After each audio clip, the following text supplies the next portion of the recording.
All right, good morning. It is Saturday, January 9th, 2021. Boom. We got another pocket change market report for you. Of course, this is probably, bar none, my favorite report to talk about because it helps identify coins that people have either cherry picked through whatever favorite means, whether it's on eBay, at a local coin shop, coin show, you name it. And it can be any kind of like age range of coin that you could think of. In addition, the other end of it is people love coin roll hunting. They like to buy bank rolls from the bank. They go through them. They look for, things like key dates, silver coins, if you're into that sort of thing. Errors, varieties, boom. There you go. You found yourself some pretty nice stuff. What do you do with it? Well, you could do either one of two things. Most people these days just want to take the coin that they found and go ahead and turn it around and sell it on eBay, which is very natural. That's why I love doing these type of reports. And then there's a select few that want to actual grade the coin, thinking that that'll add and enhance value. Sometimes it will, but more times than not, especially on a little bit more minor errors and varieties, it won't add any premium at all. Okay, as a matter of fact, it adds a little bit of element of brain damage to the experience because you have to send the coin out to PCGS or NGC. You have to pay some abysmal amount of money for the grading fees, which could be $20, $30, $40 or more. You got to pay for the shipping. And then the waiting game, right? Some of us have been there before. We have to wait, a month, 2 months, 3 months, depending on how quickly, or how much you paid for your submission. It could take a long time. And then at the end, there's really not a lot of rewards to reap because all the profit that would be made on the sale is all absorbed by the actual cost of the grading fees and shipping. So the big idea is we find these coins somewhere out there in the world today. And then we simply take great pictures of what you have, put it on eBay, sell it for like a 7-day auction, do a buy it now listing. Whatever your flavor is, that's the best way to turn around some of these minor errors and varieties that we come across. The coins might be minor, but, if you can make like an extra 5, 10, 15, 20 bucks, $100, $200, the possibilities can be endless, okay? And then it allows you to turn around more coins more frequently, make more money, have fun. And to some people, this is supplementary to whatever their main stream of income is. Plus, it's a lot of fun. If you're into coins and money, then obviously this is the thing to do. So I'd figure, through the first 10 days of the month of the new year, you would think things would slow down a little bit. But no, it hasn't. We're seeing quite a bit of heavy-duty carryover from 2020 into the new year.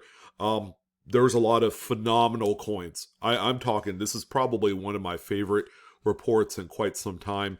But yeah, we're going to jump right into it. These are all realized sales from eBay within the last 24 to 48 hours. And again, all coins are raw, nothing graded. And that's the big idea, is to turn and burn, baby. So let's see what we got here with the first coin. Just a really nice, pleasing 1950 Philadelphia Washington quarter. Of course, it's a 90% silver. This is something I would say is a cherry pick. Like dealer stock or something like that. The coin is nice. If you looked at this for the first time, you would probably tell yourself like, man, that will look good in a Washington quarter album. But this coin has a little bit more to offer. And if we looked right here, whoa, does the eagle have two beaks here? What goes on here? This is actually a well-known variety. It's Cherry Picker's Guide variety. It's a doubled die reverse FS801. This one is pretty sweet. And this can be encountered out there in the wild today. Make sure you look out for coins like this.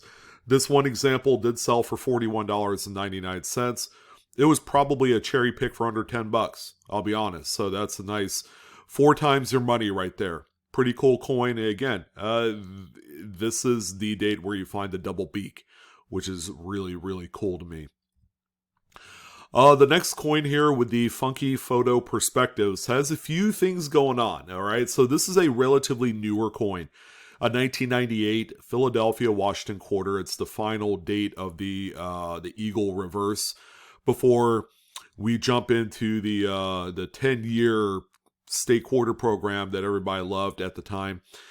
Now, this one right here has a few things going on, like I said, okay? If you look at the obverse, you have a bunch of little die chips and other doodads going on here on Washington's face. He's looking a little tired and weak and sick and everything else. You know, who knows what else he has going on. But the really, really cool part about this coin is it has this really phenomenal looking die crack. Or maybe it's a long die chip that's coming off the back of the Eagle's head. And this one was enough of a interest point on this coin that, you know, this seller just threw it up on eBay. And lo and behold, he was able to fetch $25.35 for a coin that, well, he probably got at face value. Now, this is just a prime example of what we're looking for out there. And definitely leave no stone unturned. Look at every coin, because you just never know what you're going to find. This is such a beautiful example of this. 1995, Lincoln Memorial Cent. Okay, the big reason why this is here can only mean one thing. This is probably the doubled die obverse FS101 coin that exists in large populations, such large numbers out there. This is probably one of the more easier doubled dies to find. Especially if you're on the East Coast. I'm sure a number of you have found this coin before in circulation. It's particularly highlighted by the robust doubling in the word liberty and in the motto, "In God We Trust." I mean, make no mistake, this is a very strong doubled die. And this one has made many headlines upon its release 26 years ago already, for crying out loud. Jeez. 26 years ago, yeah, this coin was all over not only the newspaper, it was talked about in numismatic circles. You know, at that time, internet wasn't really a thing that was reliable. So finding chat rooms and things like that were few and far between. But, you know, this one was even in the news at that time. I remember as a teenager at that particular moment in time seeing this on the news. Pretty incredible. So this one right here, this still has some pretty good value. It's sold for $40. It is a nicer condition grade type coin. It does have a few spots on the obverse, and that's fine. It's just an overall representative coin if you are looking for this particular variety. Alright, so this is one of my favorite errors. Although I don't have much of a collection, I probably have 2 or 3 off-center struck coins. But again, we're going to go ahead and revisit this one. 1995 Lincoln Cent. This one is struck off center by about 60%. What's cool is on this one is you have a full date. And if there was a mint mark, you would see that as well. The collectability factor of these coins mainly revolves around if it has a full date. Those are going to be the coins that are going to be much more desirable. In addition, coins pre-1982 that have lived and bred during the Bronze era of planchets are simply just more desirable all around. But this one right here sold for $11.85. Not too shabby. Okay, so we have a couple pieces of currency on the PCMR report this week. This one right here, a 1988A series $20 Federal Reserve note. I mean, the note looks to be in pretty good shape. It looks crisp, uncirculated. I don't see any folds or anything like that on here. So it's a really nice high grade type piece. You know, it's got a little bit funny of a bottom margin on there. But aside from that, yeah, there's really not a whole lot to see on the front of the note. But if we looked on the back, what we have here is a really cool partial front to back wet ink transfer or offset error. The way that these happen is that the sheets are being printed and you have, you know, freshly printed wet ink sheets stacking, you know, on top of each other. And then sometimes you'll get some of the transfer of that wet ink on the reverse of a lot of the notes, or the other way also, because there's also back to front wet ink transfers as well. But this is a real thing, and it's partial because it's not 100% offset on there. There was probably an obstruction of some sort that prevented the other maybe 35% of that transfer to show through on here. This one sold for $136.45. Okay, again, the big key factors with currency is grade and the type of error. All right, so this one right here, very desirable. Effectively almost 7 times the money. Pretty neat. And then we also have this one. Now, this one right here is a well-loved 1985 series $1 Fed Reserve note. Now, again, on the front of the note, it doesn't look like a whole lot, but, you know, it even has a nice size tear up here on this top margin. That's something of note. Usually notes with that kind of tear, just not as desirable. But however, we have a really nice front to back wet ink transfer, this time of the third print. Okay, that strictly involves the serial number, the green seal, and then the other serial number. You notice that they're oriented backwards, which is what you want to see for a wet ink transfer of the third print. This one right here, even in its horrible state of preservation, did sell for $303. Yes, $303. You are not imagining things. Usually a wet ink transfer of anything else but the first print is quite rare. And for this one to even be found and held on to is just, it's a good catch. This one would have been lost forever if it wasn't for that. Okay, so we have another one of my personal favorite errors to come across. This is a 1982 D. It is indeed a large date. I could tell right just by looking at the number 8 in relation to the rest of the digits of the date. But what we have here is a really sizable obverse die break cud. Do you guys see that big blob? I mean, it's kind of hard to miss. And this right here is the real deal. And what you want to look for, again, is the corresponding weakness on the reverse side that is opposite of where the cut is on the obverse. The way these happens, again, dies wear and tear over time. Little pieces break and fall off. This one had a big piece of the die fall off, and then all of the subsequent strikes will show just a massive void. All right, which is what you see there. This one right here sold for $142. Always an incredibly valuable error. And they come in all shapes and sizes. With cuds, it affects the edge of the coin, so keep that in mind. But I've seen smaller cuds that sell for like $30-40. We have a few of them on the list that I think you guys will enjoy on this video. And from the same seller, we actually have this 1950s Lincoln Wheat Cent. Man, it's so close to actual, you know, a fourth number in the date where we could identify a specific date. And it does have a mint mark. It's either going to be a D or S. It's kind of hard to tell.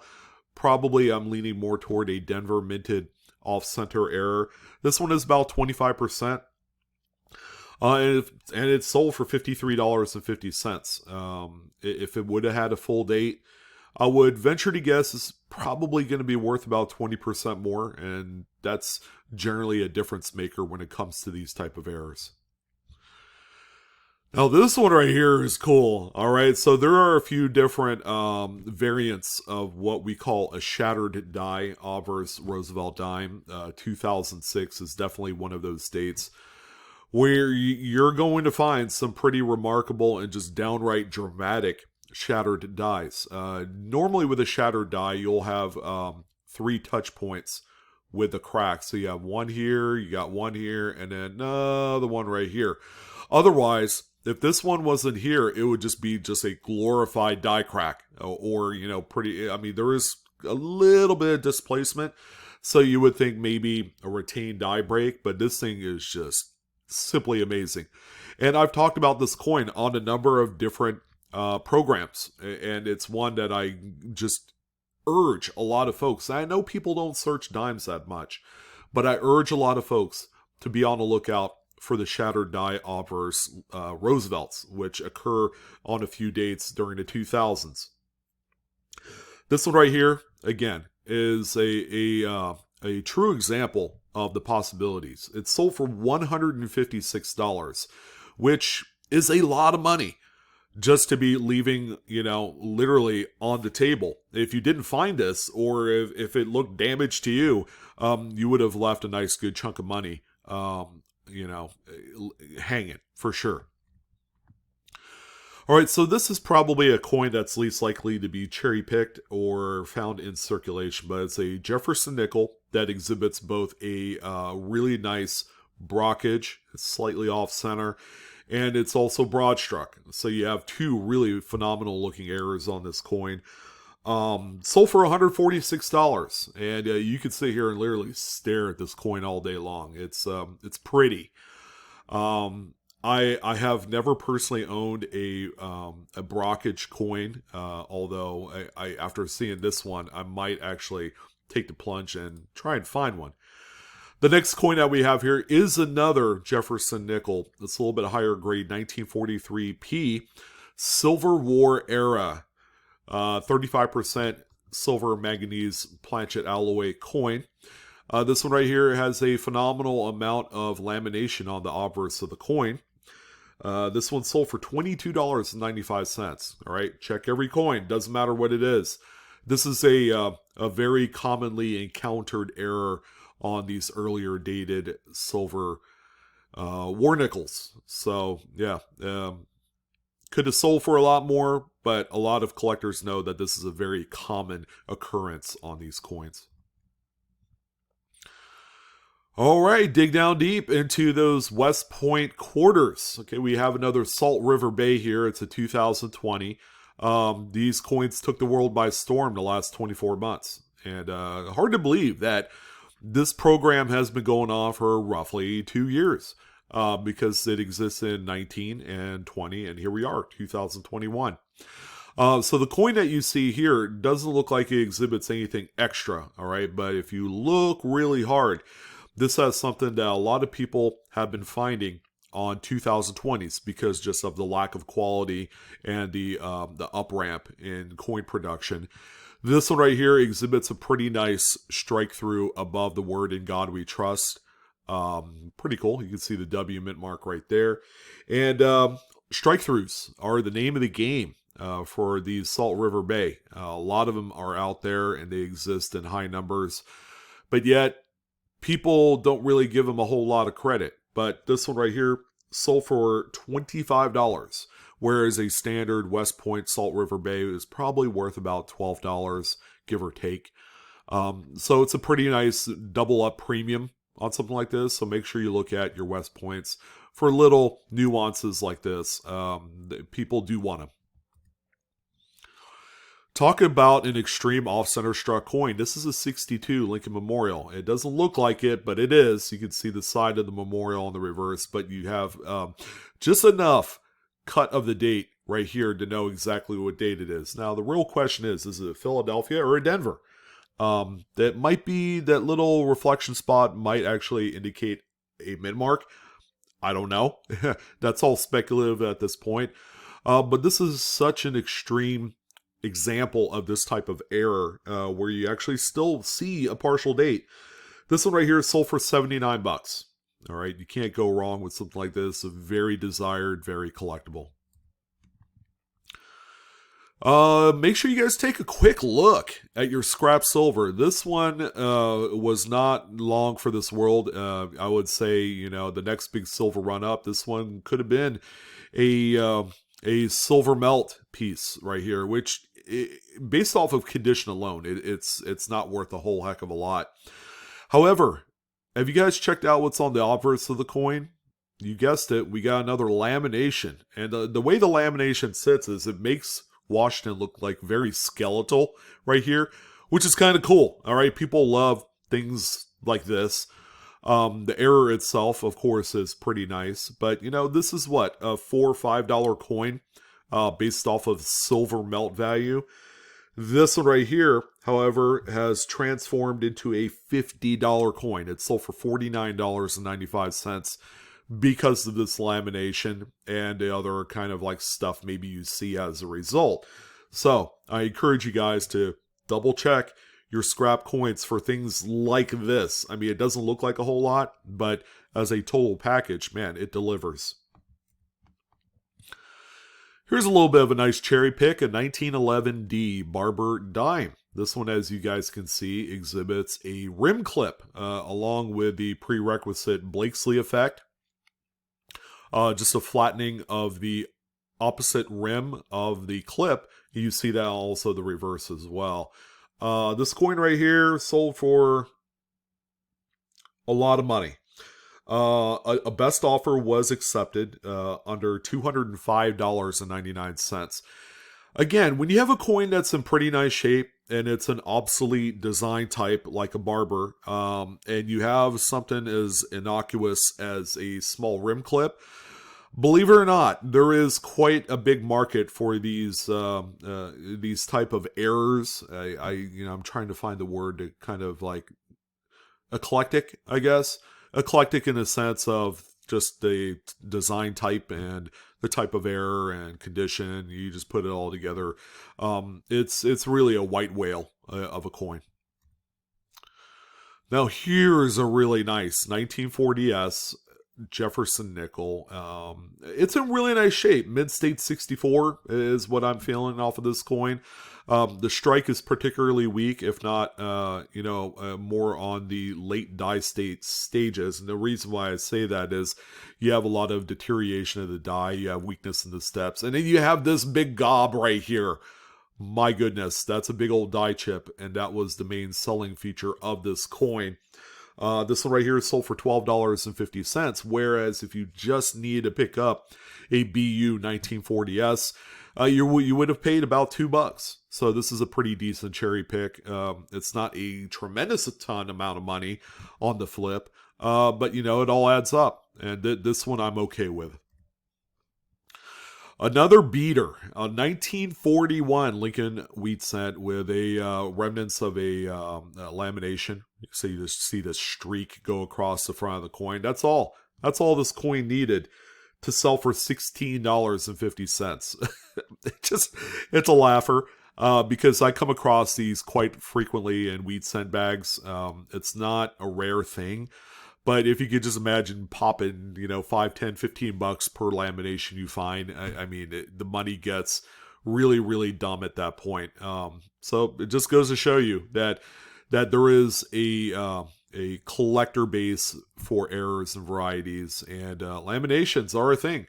On the low end, yeah, sure, you're only making $5, $10, $15. But if you sell, dozens of them on a monthly, yearly basis, it all adds up, that's for sure. All right, we got another beauty, Bicentennial quarter. The quarter has been circulated. It's probably like an AU50, if that'd be my guess. But of course, it's got a rim clip with some Blakesley effect on there. You guys see it, pretty nice. You guys know my stance on Bicentennial quarter errors. They're hot right now. It's a favorite in terms of design, and with the brand new Washington crossing the Delaware coins coming out, we have seen a little bit of a resurgence of this coin. This particular example here sold for $14 and was offered by Sullivan Numismatics, all right, who is one of the foremost error coin dealers on the net today. All right, so this one stumped me for about half a second. It's a $50 Federal Reserve note, 1974, a little bit older, but it is such an amazing shape. It's got quite a bit of a void on the first print.